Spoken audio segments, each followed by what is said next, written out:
तो आइए मेरे बच्चे, मैं ऐसे ही एक विषय पर आज बात करने जा रहा हूं। तो आज हम जिस विषय पर बात करने जा रहे हैं उसमें आपको देखने को इसी तरीके के असेसमेंट मिलेंगे कि 4-5 जब अनुमान दे दिए जाते हैं तो फिर हम सवाल को कैसे टैकल करते हैं। आइए, आप सभी का स्वागत है। और भाई, वीडियो को लाइक और शेयर जरूर कर दिया करें सारे बच्चे। जैसे ये सवाल है, ये एसएससी सीजीएल 2023 का सवाल है। इस सवाल में क्या कह रहा है सवाल वाला, वो ये कह रहा है कि भैया, कहता है अकॉर्डिंग टू राघव, राघव के हिसाब से उसका जो वजन है वो 64 किलो से ज्यादा है बट 74 किलो से कम है। यानी एक बंदा है राघव, राघव के अकॉर्डिंग उसका जो वजन है वो 64 से बड़ा है और 74 से छोटा है। ये राघव का विजन हुआ, ठीक है जी। अब आगे अगली लाइन में कह रहा है उसकी बहन यानी उसकी सिस्टर, वो कह रही है कि राघव की बात से सहमत नहीं है और वो सोचती है कि उसका वजन 60 से ज्यादा है लेकिन 69 किलो से कम है। अब अगला जो विजन है ना भाई, वो उसकी सिस्टर का है, उसकी बहन का। वो कह रही है कि राघव का जो वजन है वो 60 किलो से तो ज्यादा है लेकिन 69 से कम है। हमने कहा यार ये बात भी सही है। अब अब भैया अगले पॉइंट पे आते हैं। उसकी मां ये कह रही है, his mother's view is that his weight can not be more than 68 kilogram. कह रहा है उसकी मां ये कह रही है, राघव की मां, कि राघव का जो वजन है ना वो किसी भी हालत में 68 किलो से ज्यादा नहीं हो सकता। राघव का वजन 68 किलो से ज्यादा नहीं हो सकता। मतलब हम ये कहेंगे कि राघव का जो वजन है वो लेस देन और इक्वल टू 68 किलोग्राम होगा। लेस देन और इक्वल टू 68 किलोग्राम होगा, मतलब या तो 68 के बराबर होगा या 68 से कम होगा, ज्यादा नहीं हो सकता। अब भैया और आगे बढ़ लेते हैं, कोई और रंग ले लेते हैं, येलो कलर उठा लेते हैं। तो सवाल में क्या कह रहा है येलो कलर में, अब उसके पापा भी आ गए। His father view is that his wait can't be more then 67 kilogram. अब कहते हैं उसके पिताजी ने ये जवाब दिया है, उसके फादर ने, कि भैया उसका जो वजन है ना, यानी राघव का जो वजन है वो 67 किलो से ज्यादा नहीं हो सकता। ये 4 अलग अलग लोगों के रिव्यू थे। किसके बारे में थे? राघव के बारे में। अब आगे उसने ये कहा है, सवाल जो हमें कहना चाह रहा है, यदि वे सभी अपने अनुमानों में सही, कह रहा है सबने जो जो अनुमान लगाया सबने ठीक लगाया। अगर सबने ठीक लगाया तो इसका मतलब राघव भी ठीक है, उसकी बहन भी ठीक है, उसकी मां भी ठीक है और उसका बाप भी ठीक है। तो राघव के मापे गए विभिन्न संभावित वजनों का औसत ज्ञात करिए। अब बेटे यहां समझने वाला बात यह है, देखिए यही सवाल लैंग्वेज में बन जाते हैं और बच्चे को कंफ्यूज कर रहे हैं। यही ग्रुप डी में भी बच्चे को कंफ्यूज कर रहे हैं और वो कह रहे हैं लैंग्वेज में सर बहुत कैलकुलेटिव है। सवाल आसान है, लैंग्वेज मुश्किल है, उसी की प्रैक्टिस करा रहा हूं। तो हमें यहां यह समझना चाहिए कि भाई जो राघव है वो ये कह रहा है कि मेरा वजन 64 से ज्यादा है और सवाल ने कहा सभी का अनुमान ठीक है।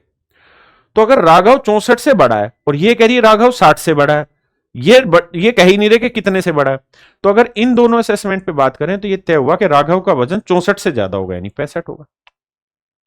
आप कहें राघव का वजन 61 किलो भी तो हो सकता है। अगर 61 किलो हुआ तो राघव खुद गलत नहीं हो जाएगा अपने असेसमेंट में। राघव कह देगा यार मैंने तो कहा था 64 से ज्यादा है, तुम कह रहे 61 से ज्यादा। गलत कोई भी नहीं होना चाहिए। तो 65 किलो पे कोई भी गलत नहीं है, ये भी सेटिस्फाई है, ये भी सेटिस्फाई है, क्योंकि 60 से बड़ा है तो 65 सही है। 66 ले सकते हैं, हाँ सर ले सकते हैं, क्योंकि 66 में भी दिक्कत नहीं है। 67 ले सकते हैं, हाँ सर 67 में भी दिक्कत नहीं है।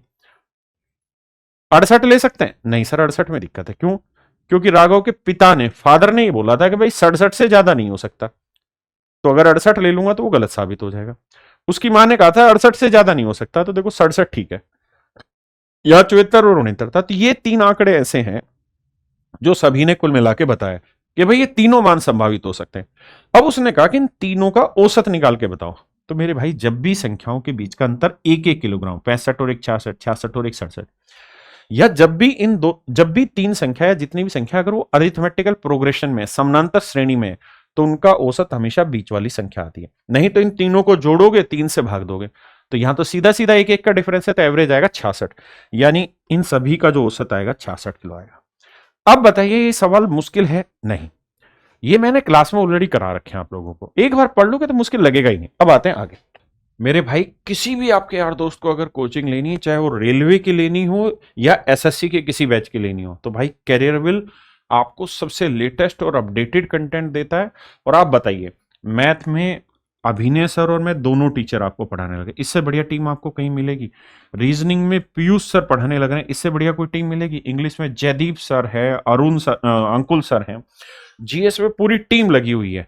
तो ऐसे ही मेरे भाई रेलवे फाउंडेशन बैच में भी हम सारी टीम प्रोवाइड कर रहे हैं। तो जिस भी भाई को अगर किसी कॉम्पिटेटिव एग्जाम की तैयारी करनी है तो एक ही काम करना है, कैरियरविल ऐप डाउनलोड कर लेना है। अब आते हैं पढ़ने पर। देखिए भाई, सवाल कह रहा है प्रिया का अंदाजा है कि उसकी लंबाई 152 और 162 के बीच में। तो देखो भाई, प्रिया को पकड़ लेते हैं। दिस इज प्रिया। इसने कहा कि भाई प्रिया की जो लंबाई है वो 152 से बड़ी है और 162 से छोटी है। आपने कहा ठीक है। उसके भाई का मानना है, ब्रदर का, उसके भाई का मानना है, भाई उसके ब्रदर का क्या मानना है? उसका भाई ये कह रहा है, brother believes her height is strictly between 155 और 160। उसका भाई कह रहा है कि प्रिया की जो हाइट है ना वो 155 से और 160 के बीच में। हमने कहा यार ये बात ठीक है। अब आगे बताओ। आगे कह रहा है उसकी मां का, जबकि उसकी मां का कहना है कि उसकी लंबाई ज्यादा से ज्यादा 158 सेंटीमीटर।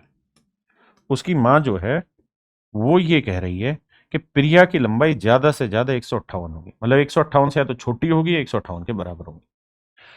अब आगे कह रहा है कि यार तीनों ने ही अंदाजा सेट बैठा है, अगर तीनों अंदाजे सही हैं तो प्रिया की लंबाई के सभी संभावित पूर्णांक मानों का औसत ज्ञात करिए। तो ये देखिए कि यहां 152 से ज्यादा है या 155 से ज्यादा है, यानी 155 ही लेना पड़ेगा, तो 156 लेते हैं। भाई 156 वाले आंकड़े में ना तो इसने दिक्कत की ना इसने दिक्कत की। 157 ले सकते हैं, 158 ले सकते हैं, क्या 159 ले सकते हैं? जवाब है नहीं। क्यों? क्योंकि प्रिया की मां ने कहा कि नहीं 158 से छोटा होना चाहिए या उसके बराबर। तो यही तीन आंकड़े संभावित है, सबका डिफरेंस एक ही है, तो एवरेज पूछा है तो एवरेज बीच वाला होगा, यानी 157 मेरे प्यारे बच्चों मेरा राइट आंसर होगा। देखिए भाई, यहां कह रहा है रोहन एक दावा कर रहा है कि उसके टेस्ट का जो स्कोर है वो 68 से ज्यादा है बट 78 से कम है। यानी रोहन जो है ना वो खुद कह रहा है कि भाई उसका टेस्ट का जो स्कोर है वो 68 से ज्यादा है लेकिन 78 से कम है।